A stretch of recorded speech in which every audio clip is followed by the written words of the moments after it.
მამაკაცის ჭეშმარიტი, თეთრი დარი. მამაკაცური ცნობიერების ხარისხების და მისი ცნობიერების შესახებ. რა არის დარი? დარი იგივე ბუნებაში ამინდი ნიშნავს გარკვეულ ნორმას, წესრიგს, ყოფიერების კოსმიურ კანონზომიერებას, აბსოლუტის უზენაეს კანონს, მორალურ წესდებას სწორი ცხოვრებისათვის აქედან მოდის მოვალეობა და ვალდებულება. მებრძოლის აღმზრდელის, მამისა და ქმრის გზა ესა, როცა იარაღის ნაცვლად სიყვარული და ცოდნა გამოიყენება. წმინდა მამრობითი პრინციპი არის მართვის პრინციპი, ორგანიზაციის, სტრუქტურირების, დაფუძნების პრინციპი. მას მოაქვს წესრიგი საზოგადოებაში, სამყაროში და მატერიაში. მამაკაცის ცნობიერების მთავარი თვისება არის სიმტკიცე.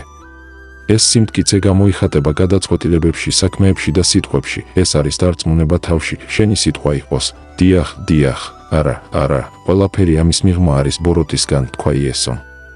მამაკაცის ცნობიერება, ეს არის სიმშვიდე, ერთმიმართულება აწყოს მომენტში, ეს არის ძალისხმევა, ნება, კონტროლი. მამაკაცის ცნობიერება, ეს არის შინაგანი მხარდაჭერის ფლობა, შინაგანი ბირთვი, მტკიცე შეხედულებები იმის შესახებ, თუ რა არის სწორი და რა არის არასწორი. მკაფიო დაყოფა, სრული, მრავალმხრივი ცოდნა რაღაცის შესახებ. თუ თავში შინაგანი მხარდაჭერა არ არის, მაშინ ადამიანი ეკიდება სხვების და ავტორიტეტების აზრებს და ხდება მათი მიმდევარი. მაგრამ ეს არ ნიშნავს, რომ ავტორიტეტული მოსაზრება უარყოფილია, ის გადამოწმდება სიმართლეზე. სხვა სიტყვებით, მხრებზე უნდა გქონდეს საკუთარი თავი და გქონდეს შენი აზრი, აზრი, რომლამდეც შენ თვითონ მიხვედი, თუნდაც უმრავლესობის აზრს ეწინააღმდეგებოდეს, თუ სიმართლეა. მაგრამ მეორე მხრივ მარტო შენს მოსაზრებას არ უნდა მიეჯაჭვო, რასაც ეხლა ქვემოთ განვიხილავთ. საზოგადოებაში არსებული პრობლემების უმეტესობა გამოწვეულია იმით, რომ მამაკაცებმა დაკარგეს კონტაქტი წმინდა მამაკაცურ ენერგიებთან და შეწყვიტეს პასუხისმგებლობა. საზოგადოებაში მცოდნე ადამიანების არარსებობას საზოგადოების დეგრადაცია მოაქვს. უძველესი დროის კაცები მიჰყვებოდნენ იმას, რასაც ჭეშმარიტი ან სუფთა თეთრი დარი ჰქვია.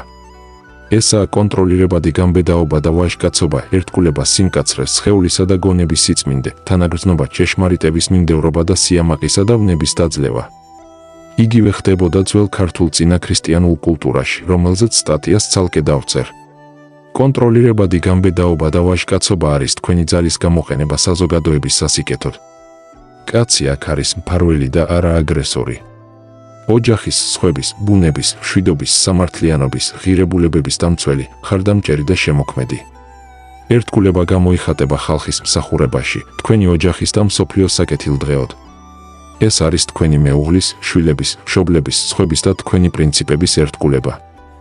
სიმკაცრე ვლინდება პირველ რიგში საკუთარ თავთან, სიცრუესა და უსამართლობასთან მიმართებაში. დააჭირე ფეხი სიცრუეს და მიჰყევი სიმართლეს. და კიდევ, შენი სიტყვა იყოს დიახ, დიახ, არა, არა, და რაც არის ამის მიღმა ბოროტისგან არის. სწორედ ამ ბოროტის მიმართ უნდა იყოს შენს თავში სიმკაცრე, შემდეგ კი სხვისი ბოროტის მიმართ, რადგან თუ საკუთარი ან სხვისი ეშმაკობა არ იქნება დროულად დაჭერილი იმ დროს, მას ექნება უარყოფითი შედეგები საკუთარი თავისთვის და სხვებისთვის. უპრეცედენტო ეშმაკობას კი აქვს შედეგები გლობალურ დონეზე, მთელი ერებისთვის და ხალხებისთვის. თანაგრძნობა მდგომარეობს იმაში, რომ ადამიანმა იცის, რომ ყოველი ადამიანი და ცოცხალი არსება თავისი ბუნებით ტანჯულია, ამიტომ სხვების დახმარება და ცოცხალ არსებების დაცვა ბუნებაში არის ის, რასაც უნდა უჭერდეს მხარს ადამიანი. ბუნებაში ყველაფერი ურთიერთდაკავშირებულია, რასაც გასცემთ, იმას იღებთ. ჭეშმარიტების მიყოლა ნიშნავს ძიებას, შემოქმედთან მისვლას და საკუთარი თავის გაცნობიერებას შემოქმედად, ბუნებიდან და შინაგანი პრაქტიკიდან და ადამიანებისთვის მსახურებას. სიამაყის დაძლევა მდგომარეობს იმაში, რომ არ მიეჯაჭვო შენს აზრს, არ მიეჯაჭვო ნებისმიერ პიროვნებას. როდესაც არის შენ თავთან მიჯაჭვულობა, ადამიანებისადმი მსახურება სრულად ვერ მოხდება.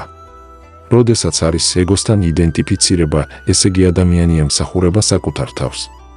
აზრისადმი არ მიჯაჭვულობა, ეს კარგია, რადგან იდენტიფიკაცია იწვევს ფანატიზმს. ფანატიზმი კი ხელს გიშლით სიმართლეს მიხვედ, რადგან თუ საკუთარ აზრში დარწმუნებული ხართ, მაშინ დასამტკიცებელი არაფერია.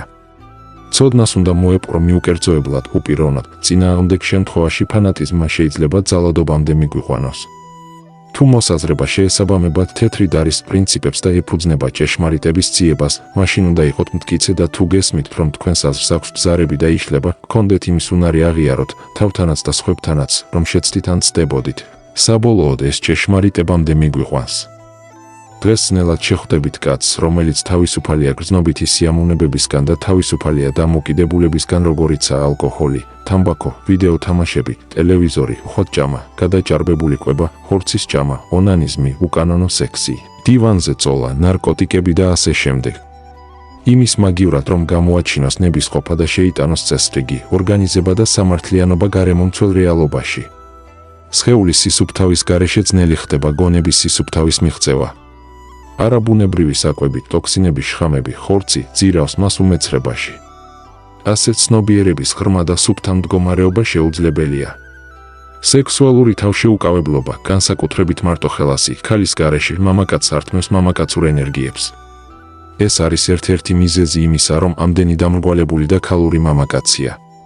ისინი ასეთები ხდებიან ასევე თამბაქოსგან, ალკოჰოლისგან და სხვა ფაქტორებისგანაც. კაცებს ახლა გარშემორტყმული აქვთ ყველაფერი, რაც მათ უმეცრებაში ძირავს, ანადგურებს, ანგრევს და ართმევს მათ სასიცოცხლო ძალას. ისინი არ მაღლდებიან სიამოვნებისა და ნებისყოფის ცენტრზე მაღლა. ახლა ღირს ფიქრი იმაზე, თუ როგორ იფიქრებს ადამიანი თუნდაც საკუთარი ოჯახის ბედზე, რომელსაც ტოვებს სასიცოცხლო ძალა და რომელიც სიამოვნებაზე ორიენტირებულ უმეცრებაშია ჩაძირული, რომ აღარაფერი ვთქვათ მის წვლილზე სოციალურ განვითარებაში. როგორ დათრგუნავს ეშმაკობას, თუ კი სურვილებს ექვემდებარება და ვერაფერს ხედავს? უმეცრებაში ჩაფლული როგორ შეიძლება გახდეს შეგნებული, პასუხისმგებელი, იცოდეს სამართლიანობა? თუ მთელი მისი სიცოცხლის ძალა წარმავალ სიამოვნებებსა და სათამაშოებზე იხარჯება და მას არაფერი აინტერესებს, რა უნდა აინტერესებდეს? სამწუხაროდ უამრავია ესეთი. მხოლოდ ასკეტიზმში, თავშეკავებაში, ნებისყოფის გამომუშავებაში, დაბრკოლებების გადალახვაში ადამიანი ემსგავსება ღმერთს, ასკეტურ ღმერთს, მამრობით კოსმიურ საწყისს, მამაზე ციერს. მხოლოდ მაშინ ხდება ის სამართლიანობის დამყარებელი ძალა, რომელიც თრგუნავს ეშმაკობას საკუთარ თავში და სხვებში. შემდეგ ის ხდება დიდი მეომარი, ქმარი, მხატვარი, ოსტატი, ცოდნე, მასწავლებელი.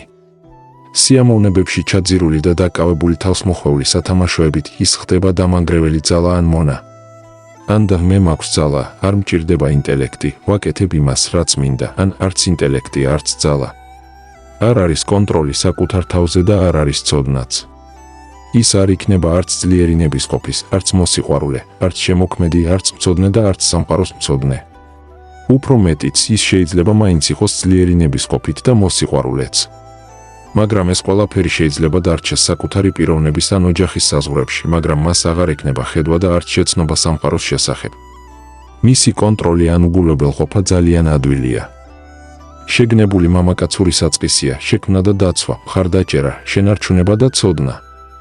შეუგნებელის არის განადგურება, აგრესია, უმეცრება, მსუბუქი ყოფა-ქცევა. მხოლოდ განათლება იყო და არის წყარო ყოველგვარი ხალხის ბედნიერებისა და კეთილდღეობისა.